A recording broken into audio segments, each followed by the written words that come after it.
There are so many amazing stories out there about time travel, time slips, and vanishings. So many people just vanish each and every year, and the way they vanish makes some people believe that they walked right into a tear in time, or a tear into another dimension. And it is believed that nature will try to recorrect itself, and whoever was caught within this mistake have one heck of a story to tell, and the ones that don't will always be missed, as well as make us wonder, where did they go?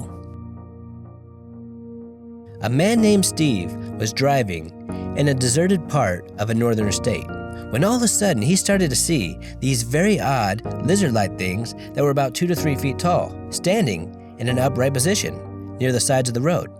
They didn't look like normal lizards at all. They looked like they were very intelligent. They followed Steve with their eyes as if they were surprised by his presence. Steve was starting to get very scared, and he started to drive faster.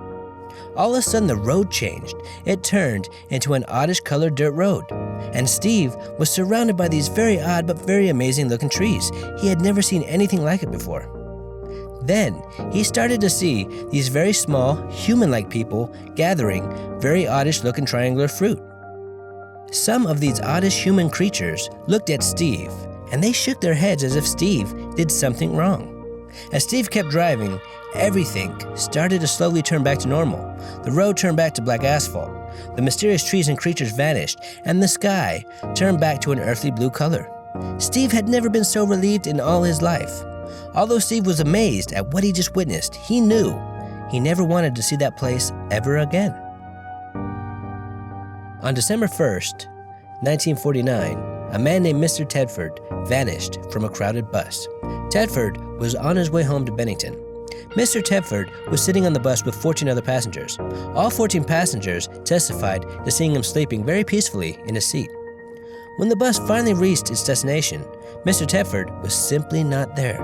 His belongings were still in the luggage rack, and a bus timetable was open in his seat. Tedford still remains missing until this very day. Now, the odd thing is, the bus never made any stops. So where did Mr. Tedford go? On December 1st, 1946, an 18-year-old student named Paula Weldon vanished while taking a walk. Weldon was walking along a trail into Glastonbury Mountain. She was seen by a middle-aged couple that was walking very close behind her. When Paula turned the corner, she simply vanished, right into thin air. The mysterious standing stones of Stonehenge, located in England, was the site of one of the best documented strange disappearances of all time. In August of 1971, Stonehenge was not yet protected. Anyone could walk right up to these amazing stones and just be free. One night, a group of hippies decided to camp out in the center of the circle. They built a campfire, lit a couple joints, and started to sing, as hippies do. Their campout was abruptly interrupted at about 2 a.m. by a very severe thunderstorm that quickly blew in over the Salisbury Plains. Bright bolts of lightning crashed down on the area, striking these ancient stones. Two witnesses, a farmer and a policeman, stated that the stones of the ancient monument lit up with a very eerie blue light that was so intense that they had to close their eyes. Then they started to hear terrifying screams coming from the campers, and the two witnesses rushed to the scene to help. To their surprise, they found no one. All that remained within the circle of stones were several smoldering tent pegs and the drowned remains of a campfire. The hippies themselves just vanished. June 1763, Shepton Mallet, England. Owen Parfitt was paralyzed by a massive stroke. Parfitt would spend most of his days sitting outside his sister's home. The 60-year-old man would sit quietly, and he enjoyed watching the farmers across the road go about their daily chores. One day, Parfitt's sister was in the backyard doing laundry, and she saw a huge storm was approaching. So she decided to go get her brother to make sure he was nice and comfortable inside before the storm arrived. But he was not there. Now, the very odd thing about this case is, the coat that Parfitt would always wear was folded perfectly neat on his chair, making it probably rule out an abductor. And who would want to abduct a 60-year-old paralyzed man? Also, Parfitt loved his sister, and if all of a sudden he miraculously got better, he would have let her know, so that way she wouldn't worry about him.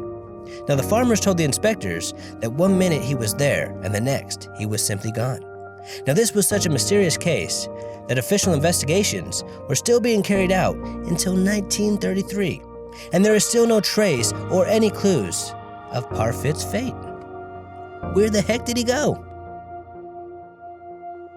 In 1915, 3 soldiers claimed to be witnesses of the mass disappearance of an entire battalion. They finally came forward with their very strange story 50 years after the incident.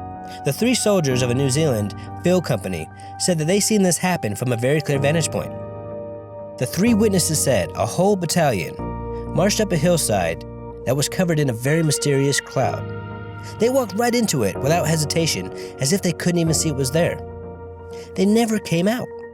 After the last battalion had entered the cloud slowly evaporated. Now, there was no sign of the battalion, so the English figured the battalion must have been captured and held prisoner, as there was no dead bodies anywhere in sight. When the war was over, the British government demanded that Turkey release them. Turkey still to this day insists that they never captured or made any contact with these soldiers, making this one of the most strangest disappearances of all time. In 1975, a man named Jackson Wright was driving with his wife from New Jersey to New York City. Now, this required that they had to travel through the Lincoln Tunnel. As Wright was driving through the tunnel, he needed to pull the car over to wipe the windshield. His wife Martha wanted to help and went to go clean the back window. When Jackson Wright looked up, his wife was gone. He neither heard nor saw anything unusual take place. It didn't even take him 20 seconds to clean the window. The police found no evidence of foul play. Martha was simply there one minute and gone the next.